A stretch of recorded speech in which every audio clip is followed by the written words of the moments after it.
അപ്പോൾ അദ്ദേഹം നല്ലത് പറയുമ്പോൾ ഞാൻ അദ്ദേഹത്തെ പൊക്കി പറയുകയും അദ്ദേഹം മോശം പറയുമ്പോൾ ഞാൻ അദ്ദേഹത്തിന് ഫേസ്ബുക്കിൽ ഇട്ട് ഇതിനൊക്കെ വരുമാനമാണ് കിട്ടുന്നത്. ഈ വരുമാനം എന്ന് പറയുന്നത് ആക്ച്വലി ഇവർ ഉണ്ടാക്കാൻ വേണ്ടിയാണ് ഈ സാധനം ഇങ്ങനെ നെഗറ്റീവ് ഉണ്ടായത്. അതായത് ഇതിലിപ്പോൾ ഞാൻ എന്ത് പറയുന്നത് അത് വിവാദമായി മാറത്തുള്ളൂ. ഊർവശേച്ചി പറഞ്ഞ പോലെ ഊർവശേച്ചിക്ക് എതിരായിട്ടും ഒരുപാട് പേര് അതെനിക്ക് തോന്നുന്നില്ല. പക്ഷേ എനിവേ ആടുജീവിതത്തിന് അവാർഡ് കിട്ടേണ്ടതായിരുന്നു. അത് ഞാൻ കിട്ടാൻ ആഗ്രഹമാണ്. അത്രയും രീതിയിലൊക്കെ ചെയ്യേണ്ട പടമാണ്. അപ്പോൾ അതിൻ്റെ ഒരു സ്റ്റോറി ലൈൻ ആക്കി കൊടുത്തിട്ടുണ്ട്. അതിൻ്റെ പ്രൊഡക്ഷനും ഫൈനലാവുന്നേ ഉള്ളൂ. ഒരു വലിയ ബഡ്ജറ്റ് ചെയ്യേണ്ട പടമാണ്. ഈ അശ്വിൻ കോക്കിന്റെ റിവ്യൂ കണ്ടായിരുന്നു. പുള്ളി ഭയങ്കര ഇതായിട്ടാണ് വെച്ചത്. അപ്പോൾ അത് കണ്ടപ്പോൾ എന്തെങ്കിലും കുറേ കഷ്ടപ്പെട്ട് എടുത്തൊരു പടമാണ്. അപ്പോൾ ഇത് ഇത്രയും ഡീഗ്രേഡ് ചെയ്ത് അല്ലെങ്കിൽ ഇതേപോലെ പറയുമ്പോഴത്തേക്ക് പുള്ളിക്ക് അതിന് മാത്രം വലിയ കഷ്ടപ്പാടൊന്നുമില്ല. ഒരു മൊബൈൽ ഫോണും അല്ലെങ്കിൽ ഒരു ക്യാമറയും ഒരു മുറിയുണ്ടെങ്കിൽ പുള്ളിക്ക് അത് ചെയ്യാം. അതുകൊണ്ട് പുള്ളിക്ക് കാശ് കിട്ടുന്നുണ്ട്. യൂട്യൂബിൽ പുള്ളിക്ക് വരുമാനം കിട്ടുന്നുണ്ട്. അതുകൊണ്ട് പുള്ളി അദ്ദേഹത്തിൻ്റെ കുടുംബവും നല്ല ഹാപ്പി ആയിട്ട് ഇതുണ്ട്. അത് നമ്മുടെ പ്രൊഡ്യൂസറിൻ്റെ കാശ് തന്നെയാണ്. അതിലേക്ക് സന്തോഷമുണ്ട്. രണ്ടാമത്തെ കാര്യം, അദ്ദേഹത്തിന് മുന്നത്തെ എൻ്റെ സിനിമകൾ നല്ലത് പറഞ്ഞിട്ടുള്ള ആളാണ്. ഇപ്പം മാളികപ്പുറത്ത് നല്ല റിവ്യൂ ഇട്ട ആളാണ്. നൈറ്റ് ഡ്രൈവ് നല്ല റിവ്യൂ ഇട്ട ആളാണ്. അപ്പോൾ അദ്ദേഹം നല്ലത് പറയുമ്പോൾ ഞാൻ അദ്ദേഹത്തെ പൊക്കി പറയുകയും അദ്ദേഹം മോശം പറയുമ്പോൾ ഞാൻ അദ്ദേഹത്തിന് മോശം പറയേണ്ട കാര്യമില്ല. ഞാൻ പേഴ്സണലി അന്നും ഇന്നും പറയുന്നുണ്ട്, റിവ്യൂ ബോംബിങ് എന്ന് പറയുന്നൊരു പരിപാടി ആര് ചെയ്താൽ അശ്വിൻ കുക്ക് ചെയ്താലും ആര് ചെയ്താലും അത് സിനിമ ഇൻഡസ്ട്രി നശിപ്പിക്കുന്ന പരിപാടിയാണ്. അതിൻ്റെ ആവശ്യമില്ലല്ലോ. നമുക്ക് ആരുടെയും മധ്യസ്ഥത ആവശ്യമൊന്നുമില്ല സിനിമ കാണാനായിട്ട്. Cinema is an entertainment. അത് ഒരാൾ തീരുമാനിക്കുന്നതാണ്. അത് അതിൻ്റെ ട്രെയിലറും സോങ്സും ഒക്കെ കണ്ടിട്ട് ഈ പടം നമ്മൾ കാണാം തീരുമാനിച്ച ഫാമിലിയുടെ തീരുമാനമാണ്. അത് കണ്ടതിന് ശേഷം അവരല്ലേ ഡിസൈഡ് ചെയ്തത്. ഇത് ഒരാൾ വന്നിരുന്ന് പറയുകയാണ്, ആദ്യത്തെ ദിവസത്തെ ഷോ കഴിഞ്ഞ് ഒരു അരമണിക്കൂർ കഴിയുമ്പോൾ തന്നെ ഞാൻ പടം കണ്ടു, എനിക്ക് വർക്കായിരുന്നു, നിങ്ങളാരും പോകാൻ എന്ന് പറയുന്നത് ജനുവലി ഇതിന് പച്ച മലയാളത്തിൽ തെമ്മാടിത്തലെന്ന് പറയുന്നത്. അതിനെതിരെ ഇവിടുത്തെ ലീഗൽ നടപടി അല്ലെങ്കിൽ ഇവിടുത്തെ ഗവൺമെൻറ് ഒരു ആക്ഷൻ എടുക്കാൻ പറ്റുന്നില്ലെങ്കിൽ എനിക്കറിയില്ല ഇത് മുന്നോട്ടുള്ള ഫ്യൂച്ചർ എന്ന് പറഞ്ഞാൽ. ഇതിൽ ഇവരെയൊന്നും പേടിച്ച് സിനിമ ചെയ്യാതിരിക്കാനോ അല്ലെങ്കിൽ ഇവരെ പേടിച്ച് പുറകോട്ട് പോകുന്നത് ഞങ്ങളെ ട്രസ്റ്റ് ചെയ്തിരിക്കുന്ന ഒരു ഫാമിലി ഓഡിയൻസ് ഉണ്ട്. എൻ്റെ സിനിമകൾ എപ്പോഴും ഞാൻ എൻ്റെ സിനിമകൾ 100% ഞാൻ പറയും ഇപ്പോൾ ഫാമിലി ഓഡിയൻസ് വേണ്ടി മാത്രം എടുക്കുന്ന സിനിമയാണ്. അപ്പോൾ അത് അവർ ഈ സിനിമയ്ക്ക് എനിക്ക് സപ്പോർട്ട് ചെയ്യുന്നുണ്ട്. അവർ വരുന്നുണ്ട്.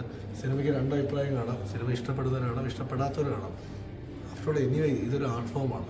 നമ്മൾ ചെയ്ത ആർട്ട് ഫോം ഇഷ്ടപ്പെട്ടവർ കണ്ടോട്ട്, ഇഷ്ടപ്പെടാത്തവർ ഓക്കെ അത് നമ്മളെ പേഴ്സണലി പറയാം.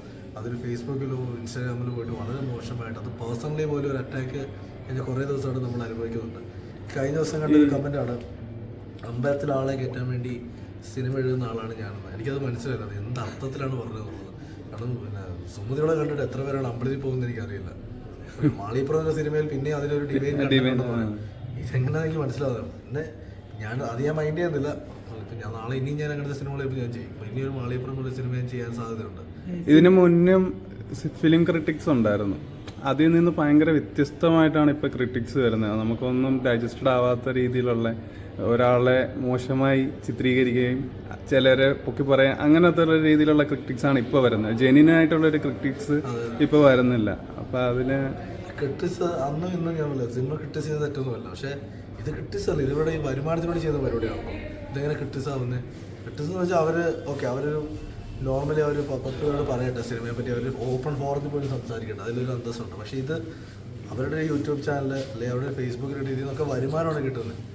ഈ വരുമാനം എന്ന് പറയുന്നത് ആക്ച്വലി ഇവർ ഉണ്ടാക്കാൻ വേണ്ടിയാണ് ഈ സാധനം ഇങ്ങനെ നെഗറ്റീവ് ഉണ്ടായത്. അതായത് നമ്മളതിൻ്റെ എന്താ പറയുക, ഇപ്പോൾ ഒരു ഫേസ്ബുക്കിൽ ഒരു പോസ്റ്റ് ഇട്ടു, അതിൻ്റെ താഴെ നെഗറ്റീവ് കമൻറ്റ്സ് വരുന്നു. ഇതൊരു എൻഗേജ്ഡ് ആകുമ്പോഴാണ് ഇതിന് വരുമാനം കിട്ടുന്നത്. ഈ എൻഗേജ് ആവാൻ ഏറ്റവും നല്ലത് നെഗറ്റീവ്സാണ്. അപ്പോൾ അവരിതിങ്ങനെ കണ്ടിന്യൂ ചെയ്തുകൊണ്ടേയിരിക്കും. പക്ഷേ ഞാൻ പറഞ്ഞില്ലേ, ഇതിൻ്റെ കഷ്ടപ്പാടാണെങ്കിൽ ഒരു 19 ദിവസം ഒരു ലൊക്കേഷൻ വന്നിരുന്നത് ഒരു സിനിമയുടെ കൂടെ നിൽക്കും. ഇപ്പോൾ അശ്വിൻ കോക്കാണെങ്കിൽ ആരാണെങ്കിലും ഞാൻ പറഞ്ഞു ഒരു സിനിമയുടെ ഒപ്പം വന്നിരുന്ന് അതിനോട് ജോലി ചെയ്തു. അപ്പം മനസ്സിലാവും ഇതിൻ്റെ കഷ്ടപ്പാട് എന്താണെന്നും. ഈ കഷ്ടപ്പാട് മനസ്സിലാക്കിയാൽ ഒരിക്കലും ഇവരൊന്നും ജനുവൽ സിനിമയെ സ്നേഹിക്കുന്നതാണെന്ന് എനിക്ക് തോന്നുന്നില്ല. സിനിമയെ ഈ റിവ്യൂ ഒന്നും ബാധിക്കുന്നില്ല എന്നൊക്കെ റിസൾട്ട് കാണുമ്പോൾ മനസ്സിലാവുന്നു. പക്ഷെ ആസ് എ പേഴ്സൺ നിലയിൽ ഇത് ഫീൽ ചെയ്യാറുണ്ട്. അല്ല, സിനിമയെ ബേസ് ചെയ്തിട്ട് ഇപ്പോൾ സിനിമ അറ്റാക്ക് ചെയ്ത സിനിമ രക്ഷപ്പെടും. ഈ സിനിമ രക്ഷപ്പെട്ടു പോകും. എല്ലാ സിനിമയ്ക്കും വ്യക്തി നിലയിൽ ഇത് ബാധിക്കും. അല്ല, വ്യക്തിപരമായിട്ടുള്ള അറ്റാക്ക് ചെയ്യണത് അത് അശ്വിൻ കോക്കിനല്ലേ പറയുന്നത്. അശ്വിൻ കോക്ക് ഒരിക്കലും വ്യക്തിപരമായിട്ടൊന്നും എന്നെ ഒന്നും പറയുന്ന ഒരാളൊന്നുമില്ല. അല്ലാതുള്ള പേഴ്സണൽ അറ്റാക്ക് ചെയ്യാൻ കാണുന്നത് അത് മാളികപ്പുറം സിനിമ കഴിഞ്ഞ സമയം മുതൽ ഞാൻ അനുഭവിക്കുന്ന ഒരാളാണ്. പക്ഷെ ഇപ്പം ഞാനത് ശീലമായി. ഇത് പറയുന്ന പോലെ അതൊക്കെ ഒരു ശീലമാണ്. അത് സാരമുള്ളത് അങ്ങനെ തന്നെ മുന്നോട്ട് പോട്ടെന്ന് തന്നെ ഞാൻ കരുതുന്നത്. പിന്നെ ഒരു കാര്യം കൂടി ചോദിച്ചു, ഇപ്പം നാഷണൽ അവാർഡ് അനൗൺസ് ചെയ്തിട്ടുണ്ടായിരുന്നു. അതിൻ്റെ കുറേ അധികം വിമർശനങ്ങൾ ആദ്യത്തിൻ്റെ സിനിമയുടെ പേരിൽ ഒരു പേരിൽ പോലും ഒരു അവാർഡ് വന്നിട്ടില്ല എന്ന് പല രീതിയിൽ അഭിപ്രായം വന്നിട്ടുണ്ട്. അതുപോലെ തന്നെ കേരള സ്റ്റോറിക്ക് എന്തും മാനദണ്ഡത്തിലാണ് അവാർഡ് കൊടുത്തതെന്നും പറയുന്നുണ്ട്. ഇത് കണ്ടിട്ടുണ്ടായിരിക്കും എന്താ പറയാനുള്ളത്? ഊർവശേച്ചി പ്രതികരിച്ചിട്ടുണ്ടായിരുന്നു. ഇതിലിപ്പോൾ ഞാൻ എന്ത് പറയുന്നത് അത് വിവാദമായി മാറത്തുള്ളൂ. ഊർവശേച്ചി പറഞ്ഞ പോലെ ഊർവശേച്ചിക്ക് എതിരായിട്ടും ഒരുപാട് പേര് സംസാരിക്കുന്നുണ്ട്, സപ്പോർട്ട് സംസാരിക്കണം. അപ്പോൾ എന്നെ സംബന്ധിച്ച് ഞാൻ പറഞ്ഞത് ഇവിടെ കുറേ നാളായിട്ട് ഇതൊക്കെ തന്നെയല്ലേ നടന്നുകൊണ്ടിരിക്കുന്നത്. അതായത് ശബ്ദം ഉയർത്തുവാണെങ്കിൽ നമ്മൾ ഒറ്റപ്പെട്ടു പോകും. നമ്മുടെ ശബ്ദം ഉയർത്താതിരിക്കാനാണ് ഇപ്പം ഞാൻ നോക്കുന്നത്. കാരണം എന്നെ സംബന്ധിച്ച് നാളെ ഞാൻ ഇന്നൊരു സിനിമ ചെയ്യുമ്പോൾ ഞാനിപ്പോൾ എന്തെങ്കിലും പറഞ്ഞാൽ ഓപ്പോസിറ്റ് നിൽക്കുന്നത് അത് അതിൻ്റെ ഇരട്ടി തന്നെ അറ്റാക്ക് ചെയ്യും. തൽക്കാലം ഇപ്പോൾ നാഷണൽ അവാർഡ് കേസിൽ എനിക്കറിയില്ല, ആടുജീവിതം ഡിസേർവ്ഡ് ആയിരുന്നു. എന്തൊക്കെ പറഞ്ഞാലും ആടുജീവിതം പോലുള്ള സിനിമ നാഷണൽ അവാർഡ് ഡിസേർവ് ആകുന്ന ഒരു സിനിമയാണ്. എന്തുകൊണ്ട് കിട്ടിയില്ലെന്ന് എനിക്കറിയില്ല. ഇതേപോലൊരു അവസ്ഥ ഞങ്ങൾ മുന്നേ അനുഭവിച്ചിട്ടുണ്ട്. കാരണം മാളികപ്പുറത്തെ നാഷണൽ അവാർഡ് കിട്ടിയിരുന്നു, നമ്മുടെ ശ്രീപദിന് മികച്ച മാനദണ്ഡത്തിലുള്ള അവാർഡ് കിട്ടിയിരുന്നു. പക്ഷെ അതേ കുട്ടികൾക്ക് കേരളത്തിലൊരു അവാർഡ് പോലും കിട്ടിയിട്ടില്ല. അന്നും കുറേ പേര് വന്നിട്ട് ഞങ്ങളുടെയൊക്കെ ഇതേപോലെ അപ്പം പറഞ്ഞത് ഒരിക്കലല്ല, അതൊരു ജൂറിയുടെ തീരുമാനമായിരുന്നു. അതങ്ങനെ ഫോട്ടോ എന്ന് കഴിഞ്ഞാണ് ഞങ്ങളന്ന് പ്രതികരിക്കാതെ പോയത്. ഞാൻ പറഞ്ഞില്ല, ഇത് ചിലരുടെ ഇഷ്ടമാണല്ലോ, ജൂറിയിൽ ഇരിക്കുന്ന ഒരു കുറേ ആളുകളാണല്ലോ, അവർ ഒരുമിച്ചെടുക്കുന്ന തീരുമാനം വെച്ചാൽ ആ സിനിമ അവർ കാണുന്ന സമയത്ത് അവർക്കുണ്ടാകുന്ന ഇഷ്ടത്തിലാണ് അത് ചെയ്യുന്നത്. അതിൽ വ്യക്തിപരമായി വന്നിട്ടുണ്ടോ എന്ന് എനിക്കറിയില്ല. നാഷണൽ അവാർഡ് റിസൾട്ട് ഈ രീതിയിൽ വരാൻ കാരണം എമ്പുരാൻ പോലത്തെ ഒരു ഫിലിമാണെന്ന രീതിയിൽ എനിക്ക് പേഴ്സണലി തോന്നുന്നുണ്ട്, അതുപോലെ കുറെ ആൾക്കാർക്ക് തോന്നുന്നുണ്ട്. ഇപ്പൊ കമന്റ്സ് ആണെങ്കിലും അങ്ങനെയൊക്കെയാണ് തന്നെ പറയുന്നത്. അങ്ങനെ തോന്നാൻ ഒരിക്കലും എനിക്ക് തോന്നുന്നില്ല. അങ്ങനെ എമ്പുരാൻ സിനിമ കാരണം നാഷണൽ അവാർഡ് കൊടുത്തില്ല എനിക്ക് തോന്നുന്നില്ല. രാജുവേട്ടനെയും ലാലേട്ടനെയൊക്കെ ആ സമയത്ത് ഇവിടെ ഭയങ്കരമുള്ള ഒരു വേട്ടയാടലുണ്ടായി. അതിൽ ഏറ്റവും കൂടുതൽ എനിക്ക് തോന്നുന്നു രാജുവേട്ടനെയാണ് ഏറ്റവും കൂടുതൽ ആളുകൾ വേട്ടയാടിയത്. ഞാൻ ചോദിക്കുന്നത് അങ്ങനെയാണ്. അതേ രാജുവേട്ടനല്ല ഇപ്പോൾ മാളിപ്രദീപിൻ്റെ സിനിമയ്ക്ക് സപ്പോർട്ടായിട്ട് പുള്ളി പോസ്റ്റ് ഇട്ടായിരുന്നു. അത് മലയാളത്തിൽ എനിക്ക് തോന്നുന്നു ആദ്യം ഇട്ടേക്കുന്ന ഒരാളും പുള്ളി തന്നെയാണ്. അപ്പം ഒരിക്കലും അതും കൊണ്ടാണെന്ന് എനിക്ക് തോന്നുന്നില്ല. പക്ഷെ എനിവേ ആടുജീവിതത്തിന് അവാർഡ് കിട്ടേണ്ടതായിരുന്നു. അത് ഞാൻ കിട്ടാൻ ആഗ്രഹമാണ്. അത്രയും എഫോർട്ട് എടുത്തിട്ടുണ്ട് സിനിമയ്ക്ക് വേണ്ടി. കേരള സ്റ്റോറി കണ്ടിട്ടുണ്ടായിരുന്നു. കേരള സ്റ്റോറി കണ്ടിട്ടുണ്ട്. അതിന്റെ ഇതിൽ ഞാൻ അഭിപ്രായം പറയുന്നില്ല. ആടുജീവിതത്തിന് അഭിപ്രായം പറഞ്ഞാൽ വേറൊരു രീതിയിലേക്ക് അത് വ്യാഖ്യാനിക്കും. കാരണം അതറിയാമല്ലോ. കാരണം അമ്മയെ തല്ലിയാൽ 2 വർഷം എന്ന് പറയുന്ന നാടാണ് നമ്മുടെ. അതുകൊണ്ട് ഞാൻ അതിൽ അഭിപ്രായം പറയുന്നില്ല. ഇവിടെ ചോദിച്ച റിവ്യൂ ബോംബിങ് ഞാൻ സ്ട്രോങ് ആയിട്ട് തന്നെ പറയുന്നു. റിവ്യൂ ബോംബിങ് കംപ്ലീറ്റ്ലി ഇവിടെ ബാൻ ചെയ്യണമെന്നാണ് എൻ്റെ അഭിപ്രായം. അതിനെതിരെ ഞങ്ങളിപ്പോൾ ലീഗൽ നടപടി പോയിട്ടുണ്ട്, പല സിനിമാക്കാരും പോയിട്ടുണ്ട്. ഉടനെ തന്നെ ഹോണറബിൾ ഹൈക്കോടതിയിൽ നിന്ന് അങ്ങനെ ഒരു വിധി വരും എന്നാണ് ഞങ്ങളുടെ അഭിലാഷേട്ടാ. 14-ാം തീയതി കൂലി ഇറങ്ങുവാണ്. അപ്പോഴത്തേക്ക് വലിയ ബിഗ് ബഡ്ജറ്റ് പടം വരാൻ നേരത്ത് നമുക്ക് സ്ക്രീൻ കുറയ്ക്കുന്ന ഒരു സെറ്റപ്പ് ഉണ്ട് ഇവിടെ. അപ്പോൾ ഇതിനെങ്ങനെ സ്ക്രീനിങ് ഉണ്ടാവുമോ? അതെ, നമ്മളെന്തായാലും ഗൂഗിളാണല്ലോ ഡിസ്ട്രിബ്യൂഷൻ. അപ്പോൾ നമുക്ക് ഈ പറയുന്ന പോലെ കൂലി വന്നാലും നമുക്ക് അങ്ങനെ തിയേറ്റർ ഒരുപാട് കുറയുമെന്ന് എനിക്ക് തോന്നുന്നില്ല. Short timing കുറയുമായിരിക്കും.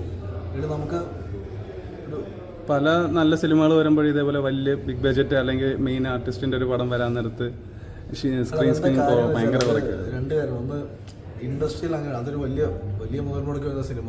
തിയേറ്ററിനൊക്കെ വലിയ പ്രതീക്ഷയാണ്. അതിലും അത്രയും ആൾ തിയേറ്ററിലേക്ക് വരും. ഇത് നിലനിൽക്കണമല്ലോ.